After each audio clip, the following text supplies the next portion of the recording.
काल होती वटपौर्णिमा, तर सगळ्या सती सावित्री आपल्या नवऱ्याच्या आयुष्यासाठी पुढच्या म्हणजे 7 जन्मी तो पती मिळावा म्हणून सगळ्या वटपौर्णिमाच्या दिवशी वडाच्या झाडाला पूजा करायला जातात, 7 फेरे घेतात.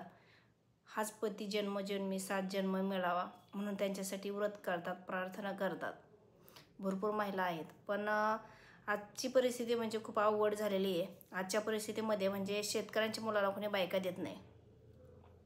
आणि जे शहरामध्ये मुलं आहेत, जे सर्व्हिसला लागलेत, तर ती मुलं जे शहरामध्ये जातात त्यांचे लग्न झालेले आहेत, 4-4, 5-5 लाख रुपये हुंडे घेतात आई वडील त्या मुलांसाठी. तर त्या मुलांचं भविष्य म्हणजे असं झालेलं आहे, लग्नाच्या नंतर ज्या मुली जिथं नको ते कारनामे त्यांनी केलेले असतात त्यांचे लग्न आई वडील लावून देतात आणि त्या मुली शहरात गेल्याच्या नंतर दुसऱ्याच्या मदतीने त्या मुलाचा काटा काढतात. तर ह्या सती सावित्र्यांचं काय करायचं? अशा सती सावित्र्या ह्या ज्या अपशकुनी असतात ना, ह्या जन्माला यायच्या अगोदरच म्हणजे मुळात ह्या जन्मालाच आले नाही पाहिजे. बिना लेकरांचे ते आईबाप राहिले पाहिजे, ज्यांच्या पोटी असे नालायक लेकरं जन्माला येतात.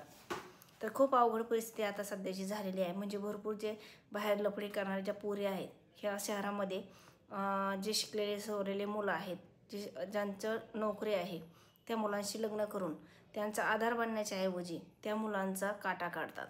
आता भरपूर असे किस्से झालेत, कारण इंस्टाग्राम आपण ओपन केलं किंवा कुठंही ओपन केलं, सगळ्या न्यूज त्याच येतात.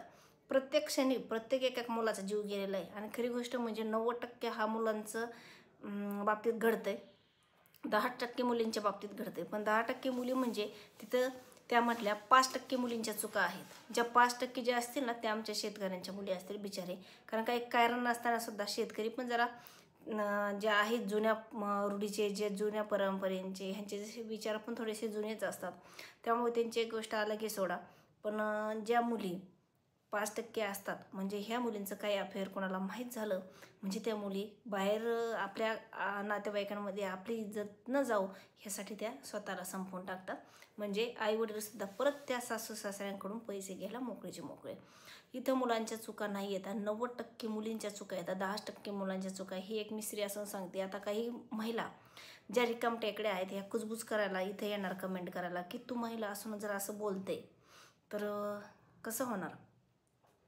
भरपूर बोलणार, कारण चांगलंच खरं कुठं विकत नाही. ही एक गोष्ट मात्र तेवढी सत्य आहे. आपल्या शब्दामध्ये सत्यता असते, कारण जे दिसतंय, जे आपण ऐकतोय, जे बोलतंय ह्यामध्ये सगळी सत्यता आहे. आपल्या डोळ्यांनी जी गोष्ट पाहिली ना, ती जे कानाने ऐकली ना, त्यावर आपण विश्वास ठेवत नाही. जेव्हा डोळ्याने बघेल ना, तेव्हा आपला 100% विश्वास असतो. तर ह्या गोष्टी ज्या घडतात ना, ह्या फक्त कुणाच्या तरी गैरसमजामुळे, गैरहजेरीमुळे घडतात. शहरामध्ये जे मुलं नोकरीला आहेत, 24 तास बिचाराने काबड कष्ट करायचे, फक्त नोकरी एकी नोकरी, नोकरी दोन्ही नोकरीच. म्हणजे काम करायचं, जिथे त्यांना पेमेंट भेटतंय त्याच्या डबल परत त्यांनी रात्र दुपार सकाळ जागून परत ड्युटी करायची ओव्हर, आणि तिथं परत अजून पेमेंट भेटावं म्हणून. कारण यांच्या अपेक्षा असतात ना मोठ्या मोठ्या, शॉपिंग करायची, हे घ्या ते घ्या ते घ्या ते घ्या. जी कमाई आहे त्यापेक्षा कमाई त्यांची जास्त असते. इच्छा म्हणजे जिथं काही बापाचे तर भेटलेलं नसतं ना तरी चालेल, पण मुलांकडून एवढ्या इच्छा असतात. आणि आताचे सासू सासरे म्हणजे जे मुलींचे आई वडील आहेत ना, यांच्या पण इच्छा काय बारीक नाही राहिल्या. त्या मुलींच्या सुद्धा इच्छा म्हणजे मुलीच्या आई वडिलांच्या सुद्धा इच्छा म्हणजे स्वतःही 50 वर्षाचे असून सुद्धा यांच्याच्याने काहीही करणं झालं नाही. मुलीच्या लग्नासाठी, मुलाच्या लग्नासाठी 1 एकर फुकून टाकतात. तेच जे जावई पाहणारे असतात ना, त्या 25 वर्षाच्या जावयाकडून अशा अपेक्षा करतात की ह्याचा बंगला पाहिजे, 10 एकर गावाकडे जमीन पाहिजे, ह्याच्याकडे घरदार सगळं पाहिजे, मोलकरीण पाहिजे घरामध्ये कामाला, नोकर चाकर सगळे पाहिजे, गाडी पाहिजे, बंगला पाहिजे, फ्लॅट पाहिजे, स्वतःचं सगळं स्वतःचं पाहिजे. अरे 25 वर्षाच्या वयामध्ये तुम्ही जर एका पोराकडून जर असे 1-1 लाख प्रॉपर्टीची जर अपेक्षा करताय, तर तुम्ही तुमच्या 50 वर्षामध्ये काय केलं? ह्या गोष्टी ज्या घडतात नाही, ह्या फक्त आईबापांच्या हलगर्जीमुळे घडतात. कारण मुलीचे आईवडील जर मुलीला जर चांगलं शिक्षण दिलं ना, तर ह्या गोष्टी घडू शकत नाहीत. ज्या वेळेस आपण सांगतो की मुलांना की असं करू नका, बाहेर गेल्याच्या नंतर असं नका वागू, असं नका वागू, तुम्हाला पण बहिणी आहेत, तुम्हाला पण आई आहेत, बहिणी आहेत, हे जे सगळ्या गोष्टी आपण पुरुषांना सांगतो ना, ह्या जर मुलींना पण सांगायला पाहिजेत. कारण मुलींना पण ह्याची खूप गरज आहे. कारण मी स्वतःहून अनुभवते, कारण मुली एवढ्या नालायक विचारांच्या आहेत आणि एवढ्या थर्ड क्लास आहेत. अरे व्हायरल होण्यासाठी काय काय गोष्टी त्या करत नाहीत, व्हिडिओ व्हायरल होण्यासाठी. अरे स्वतःच्या अंगावरचे कपडेसुद्धा पुरी फेकून देतात, तितक्या निर्लज्ज आहेत. तसं मुलांचं तरी आतापर्यंतचे कोणते किस्से आहेत का असे चांगलेच आहेत. 5% 100मधून जरी फालतू जर मुलं असेल, पण 100मधून 50% फालतू मुले आहेत. कारण हे जगामध्ये जे किस्से घडत आहे याला सगळे कारणीभूत या महिला असतात. कारण जर आपण आपल्या लेकरांवरती चांगलं शिक्षण दिलं, त्यांना जर चांगले संस्कार लावले आपण, तर अशा काही गोष्टी घडणार नाहीत. आता बरेच काही गोष्टी सोशल मीडियावरती व्हायरल होतात.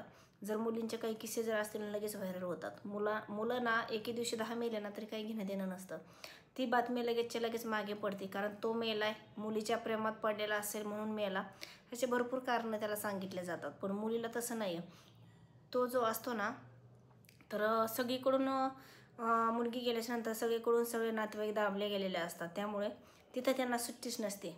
त्यामुळे सगळ्यांनी एक विचार करायला हवा की हे जे सोशल मीडिया असतं ना, तर इथं जे समजा चांगले व्हिडिओ नसतात, चांगले व्हिडिओ नसतात ज्याच्यामधून काही कोणाला ज्ञान भेटणार नाही, हे व्हिडिओ व्हायरल होण्याच्या आधी ते ब्लॉक झाले पाहिजेत.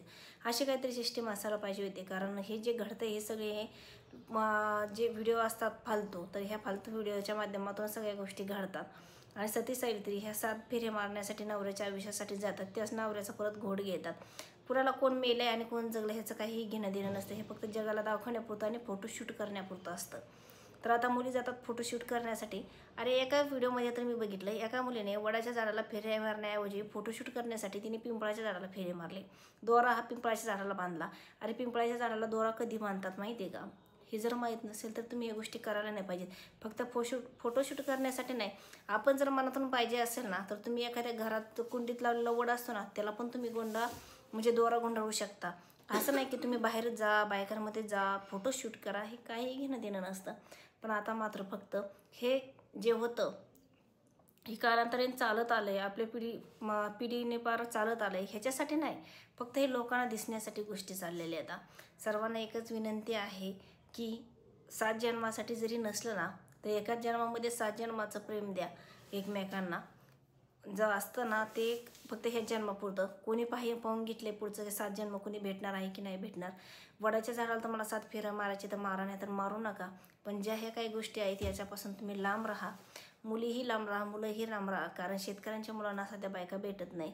आणि ज्यांना बायका भेटल्या त्यांच्या बायका खून करतात. म्हणजे कोणत्या पुरुषी लग्न करावं आणि करावं की नाही ह्याचे पण संकट पडलं आहे मोठं. कारण ह्या जगामध्ये ना एवढं भंगार वातावरण झालं आहे, सगळं सांगता सोय नाही. तर काय वाटते तुम्हाला ह्या व्हिडिओच्या माध्यमातून? आणि ह्या व्हिडिओ माझ्या काही जर चुकून शब्द गेले असेल तर खरंच सॉरी.